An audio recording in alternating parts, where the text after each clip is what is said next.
This is Robert Kraft, and I'm your host on SNN.Network. And joining me right now is Frank Holmes. He is the CEO and CIO of U.S. Global Investors, publicly traded company. The symbol is GROW on NASDAQ.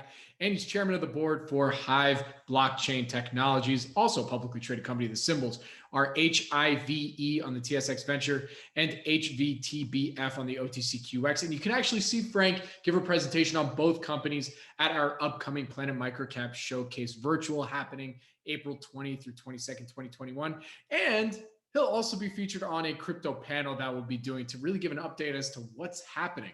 So with that, without further ado, Frank, thank you for joining me today. How are you doing? Great to be with you. So I'll wear my HIVE hat. Oh, look at that. Oh, we're gonna go HIVE hat today. I mean, we're gonna be talking both companies. So I hope you have the HIVE and the US Global hat. JETS, and I've got Go.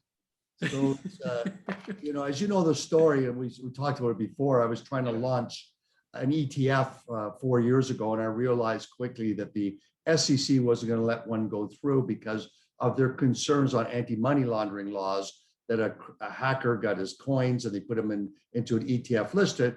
But when you're a miner, and I had the opportunity to be in the ground floor of the creation of a crypto mining company, you mine the virgin coin, the Genesis coin.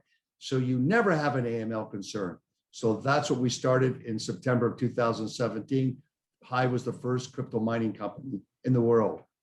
So let's get an update, because we last chatted about the companies themselves we published that interview August 28, 2020.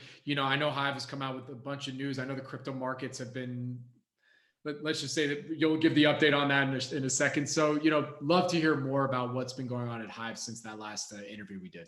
Well, it's also been remarkable for GROW, U.S. Global, because when we spoke before, our JETS ETF this time last year started seeing the minnows coming in through the Robinhood and buying, and that price discovery mechanism all of a sudden attracted the groupers, the tunas, the sailfish, then the sharks and the dolphins, and now we have whales. That's gone from 40 million at this time last year to now 4 billion, and trading from 40,000 shares a day to 8 million.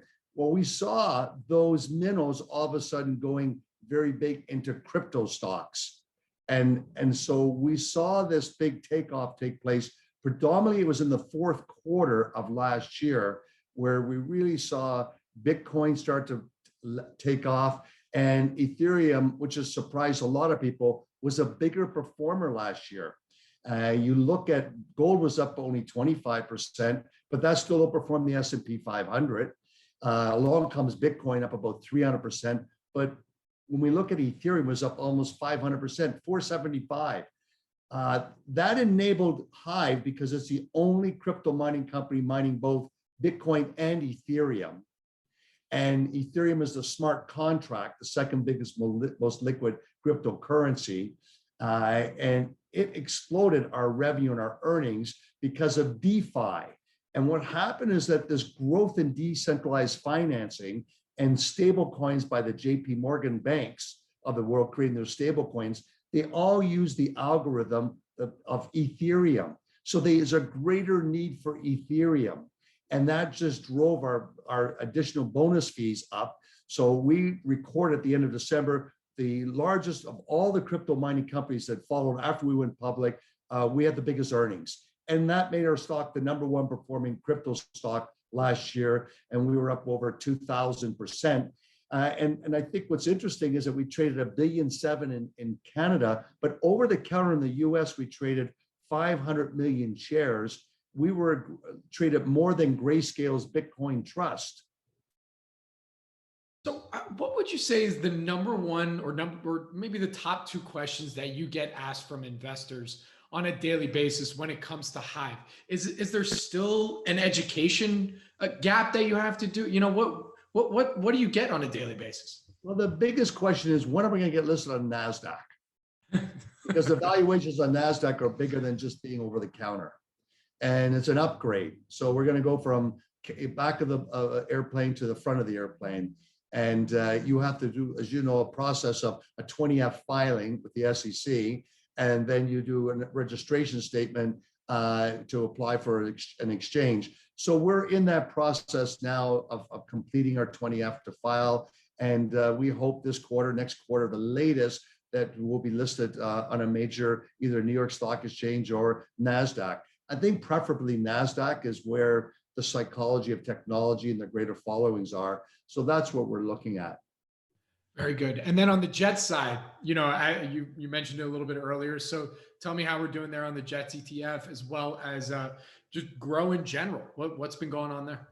Last year when all these millennials started speculating and coming in, Forbes and other publications wrote these negative stories on they're all dumb, they don't know what they're doing. But there used to be able to get the data on Robinhood. And what we saw was about 25,000 Robinhood investors bought JETS between $12 and $14. It went to 28. Right? They doubled their money. And to say they're dumb, I disagree with that. And a lot of the thought processes were absolutely correct. That is, after every global financial crisis, the airlines take it on the chin, and a year later, they're up 80 to 120%.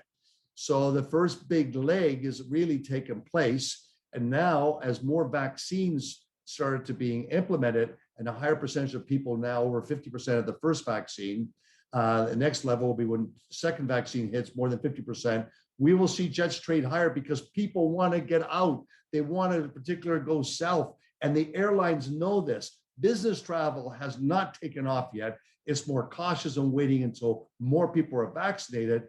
But the rebound, so here's the data. Last year, before COVID, 2 million Americans flew domestically every day. That fell to less than 90,000. Now we're back up to about 1.5 million, which is an important number. And we've traded 25 days over 1.3 million.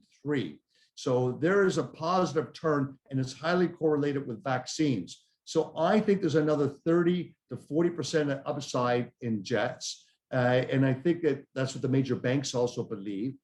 And when you think of Canada is still shut down, Europe is still shut down, what happens when their vaccines finally get traction like America and they take off?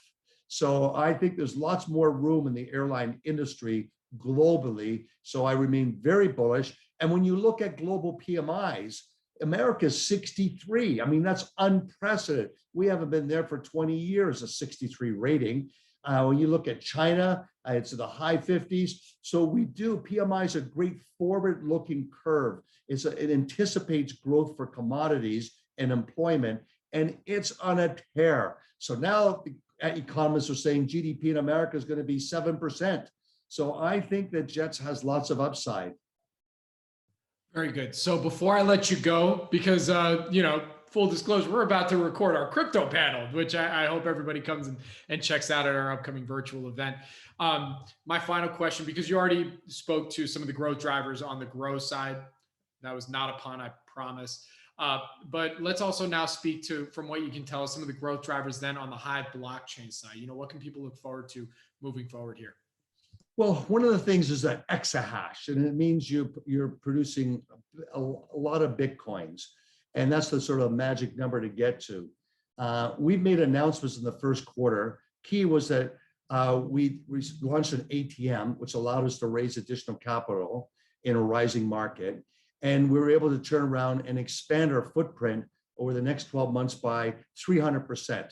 So that means if we had all our machines working today, based on crypto prices today, we would be grossing 300 million in revenue and making over $200 million in cash flow. So that means it's huge upside. If you go at 20 times that number, you're talking about $4 billion market cap. So we have still lots of upside. What we've done first was the first to go and start buying our own facilities. We own our own data centers. Now I just see that Riot today announced that they're getting also in the data center business. And then I noticed someone else going to buy some GPU chips to mine Ethereum. But I think that if we look at our positioning and our growth profile, we have stay tuned to this station. We have lots of excitement, lots of growth in the upside. And the other part, the more lower volatile way, has been grow, and grow's up 800% over the past year.